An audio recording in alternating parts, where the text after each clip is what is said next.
نحمدہ ونصلی علی رسولہ الکریم اما بعد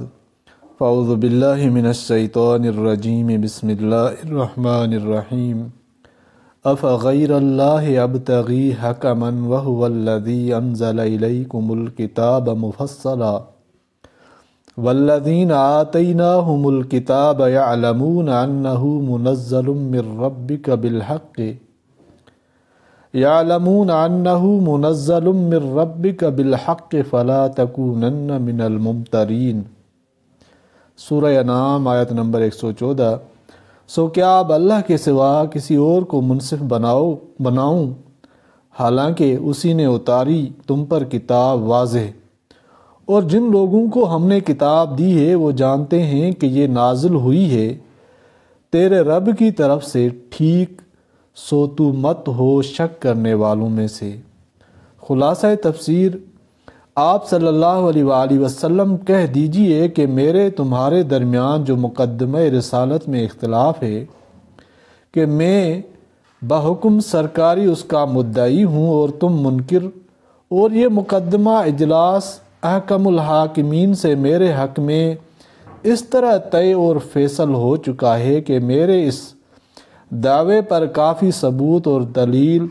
یعنی قرآن معجزہ خود قائم فرما دیا ہے، اور تم پھر بھی نہیں مانتے، تو کیا تم یہ چاہتے ہو کہ اس خدائی فیصلے کو کافی نہ قرار دوں اور اللہ کے سوا کسی اور فیصلے کرنے والے کو تلاش کروں، حالانکہ وہ ایسا کامل فیصلہ کر چکا ہے کہ اس نے ایک کتاب جو اپنے اعجاز میں کامل ہے تمہارے پاس بھیج دی ہے، جو اپنے اعجاز کی وجہ سے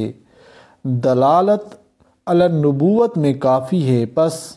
اس کے دو کمال تو یہ ہیں، اعجاز و تنزیل من اللہ، اور اس کے علاوہ اور وجوہ سے بھی کامل، اور اس سے جو اور مقاصد ہدایت و تعلیم کے متعلق ہیں ان کے لیے کافی ہے۔ چنانچہ اس کی ایک یعنی تیسری حالت کمال کی یہ ہے کہ اس کے مضامین جو دین کے باب میں اہم ہیں خوب صاف بیان کیے گئے ہیں، اور چوتھا وصف کمال اس کا یہ ہے کہ کتب سابقہ میں اس کی خبر دی گئی تھی، جو علامت ہے اس کے محتم بالشان ہونے کی۔ چنانچہ جن لوگوں کو ہم نے کتاب یعنی تورات و انجیل دی ہے وہ اس کو یقین کے ساتھ جانتے ہیں کہ یہ قرآن آپ صلی اللہ علیہ وآلہ وسلم کے رب کی طرف سے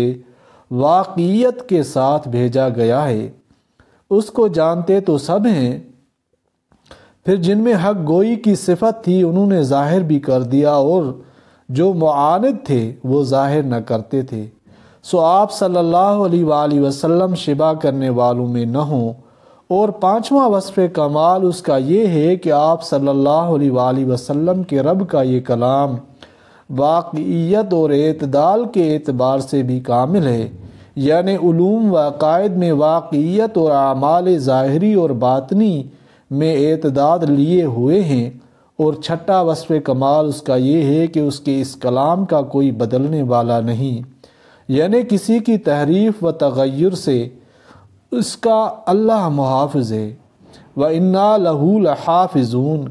اور ایسی کامل دلیل پر بھی جو لوگ تکذیب قلبی و زبانی سے پیش آویں، وہ یعنی اللہ تعالیٰ ان کے اقوال کو خوب سن رہے ہیں اور ان کے عقائد کو خوب جان رہے ہیں، اپنے وقت پر ان کو کافی سزا دیں گے۔ اور باوجود وضوح دلائل کے دنیا میں زیادہ لوگ ایسے منکر اور گمراہ ہی ہیں کہ اگر بالفرض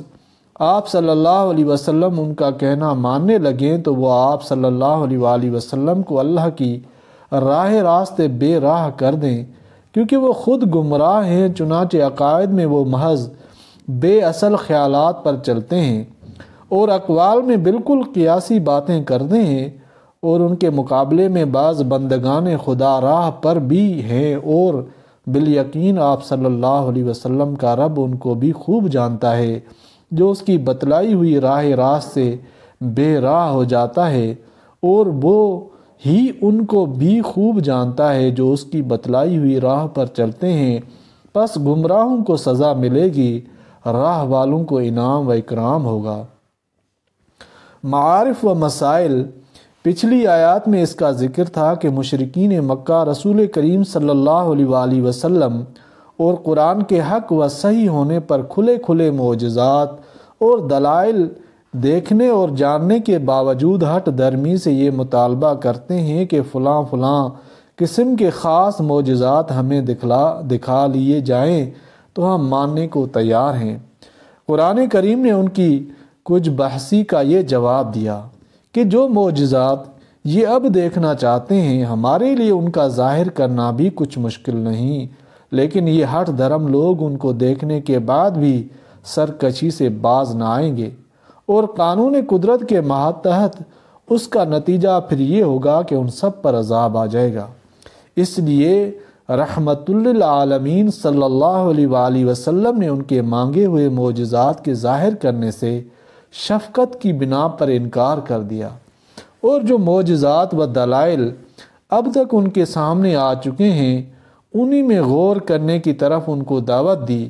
مذکورہ آیات میں ان دلائل کا بیان ہے جن سے بدیہی طور پر قرآن کریم کا حق اور کلام الہی ہونا ثابت ہے۔ پہلی آیت میں جو ارشاد فرمایا اس کا حاصل یہ ہے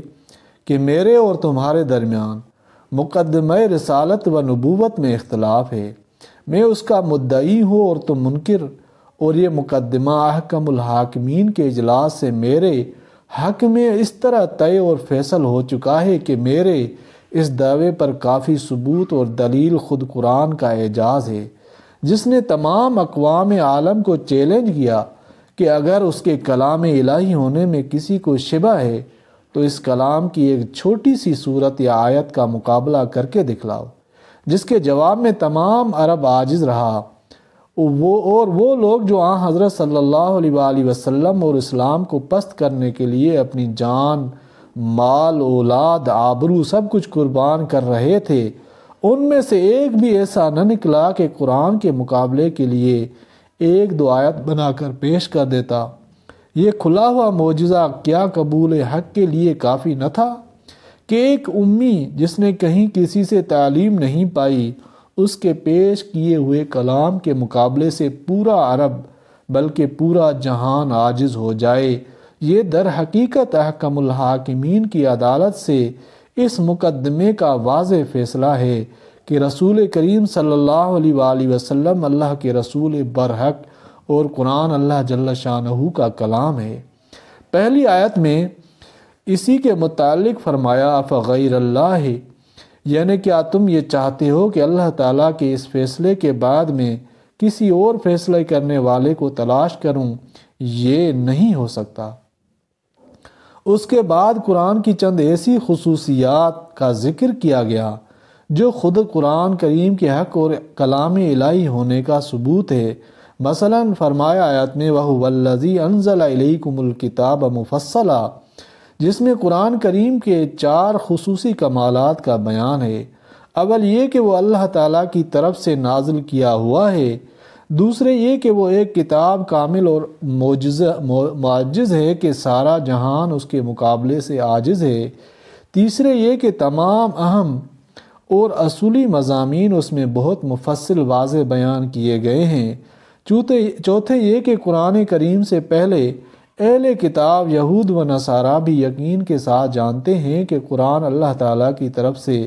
نازل کیا ہوا کلام حق ہے۔ پھر جن میں کوئی سچائی اور حق گوئی کی صفت تھی انہوں نے اس کو ظاہر بھی کر دیا، اور جو لوگ معاند تھے وہ باوجود یقین کے اس کا اظہار نہ کرتے تھے۔ قرآن کریم کی ان 4 صفات کو بیان کرنے کے بعد رسول کریم صلی اللہ علیہ وسلم کو خطاب فرمایا فَلَا تَكُونَنَّ مِنَ الْمُمْتَرِينَ، یعنی ان واضح دلائل کے بعد آپ صلی اللہ علیہ وآلہ وسلم شبہ کرنے والوں میں نہ ہوں۔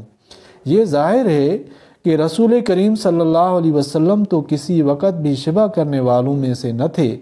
نہ ہو سکتے تھے، جیسا کہ خود حضرت صلی اللہ علیہ وآلہ وسلم کا ارشاد تفسیر ابن کثیر میں ہے کہ نہ میں نے کبھی شک کیا اور نہ کبھی سوال کیا۔ معلوم ہوا کہ یہاں اگرچہ لفظوں میں خطاب حضور صلی اللہ علیہ وسلم کو ہے، لیکن در حقیقت سنانا دوسروں کو مقصود ہے، اور آپ صلی اللہ علیہ وآلہ وسلم کی طرف اسناد کرنے سے مبالغہ اور تاکید کرنا منظور ہے کہ جب حضرت صلی اللہ علیہ وآلہ وسلم کو ایسا کہا گیا تو دوسروں کی کیا ہستی ہے جو کوئی شک کر سکیں۔ اللہ تعالیٰ قرآن پاک کو سمجھنے اور عمل کرنے کی توفیق عطا فرمائے، آمین یا رب العالمین۔